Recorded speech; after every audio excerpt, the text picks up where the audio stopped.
Hello everyone, this is Nintendo Ace, and with the release of Octopath Traveler 2, which I was extremely excited for when it was released, came the phase of me playing it just about as often as my schedule would allow. And I thought I'd just share my thoughts on the new mechanics and stories in this newest installment. Actually, I'm not entirely sure installment is the right word, as it's only the second game, so maybe I should say in this sequel. So, without further intro, let's get into it. So, the most forefront change is the day and night cycles that were added. It does not change by its own on a clock system, but it's changed by the player by hitting the right trigger button. Some NPCs are only appear in the night or the day, and characters have different path actions depending on the time of day. I honestly don't have a problem with this system. It's a good idea, but the game really doesn't give you a good reason to have it on day, like at all. Because Throne is more speedy at night, which makes attacks more likely to miss her specifically, and Temenos is also more powerful at night. So it's really the best option for any combat you have, and that's going to be like a good portion of your gameplay. So it really is more beneficial to have it at night rather than at the daytime. Of course, if you don't have Throne or Temenos in your party, you can have it on day, but from a more general standpoint, aside from side quests, the whole daytime is kind of useless. Sorry, I couldn't resist. Anyhow, the next major mechanic is the latent power.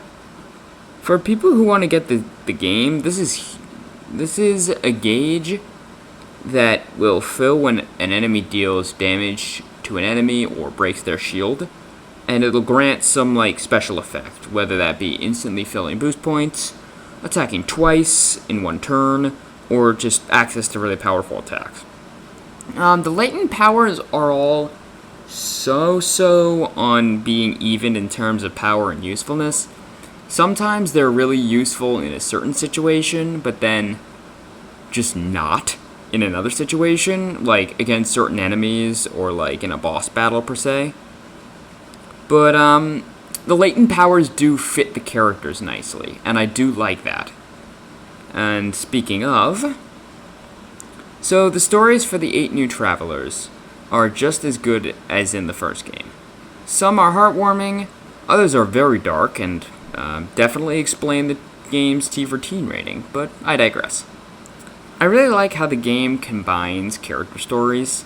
We'll sometimes do that into one town, so both two characters are used in one dual story almost, and it really brings out their personalities, and it's really good for how the characters interact with each other. Is always really cool to see.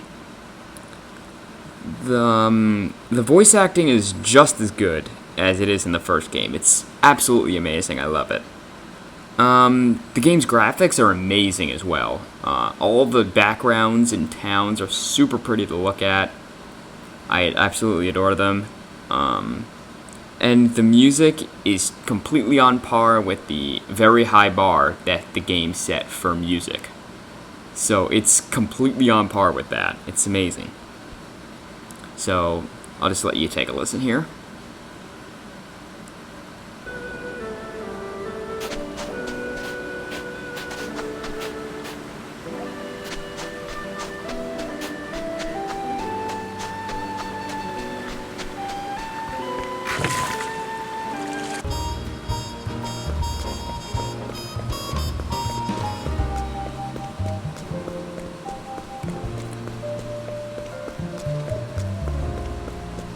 And for the art, all the characters are drawn to perfection, and I love all the ways they're portrayed in the menu and in the map and everything.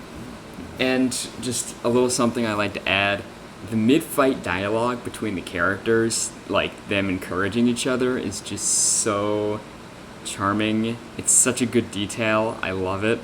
It's such a good detail to see them do that. It kind of brings more life to the game than the first one had, because they were just kind of silent besides, like, being like, I'm gonna cut you down or something like that, you know? So, like, yeah, it's such a good detail. I love it. So, really the only complaint I have, to sum all this up, is with the day-night cycles.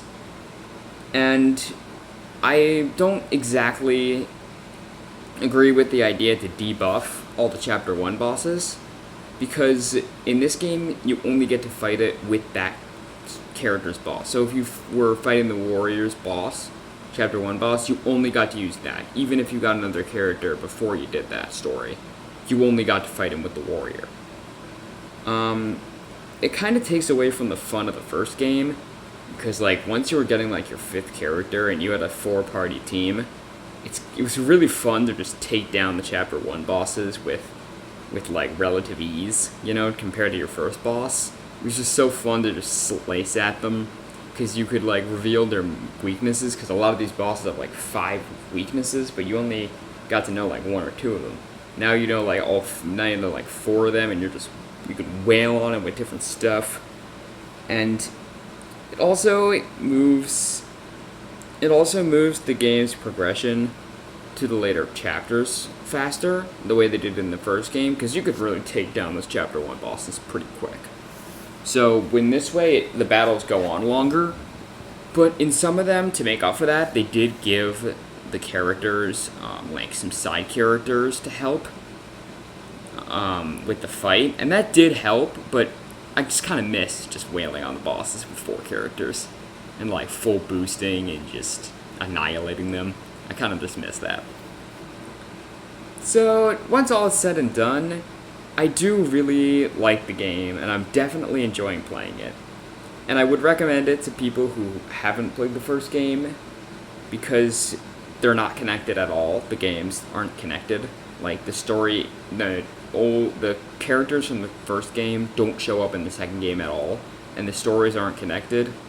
So you can just jump into the second game without playing the first game. So I do kind of like that. That's always a very, very good thing.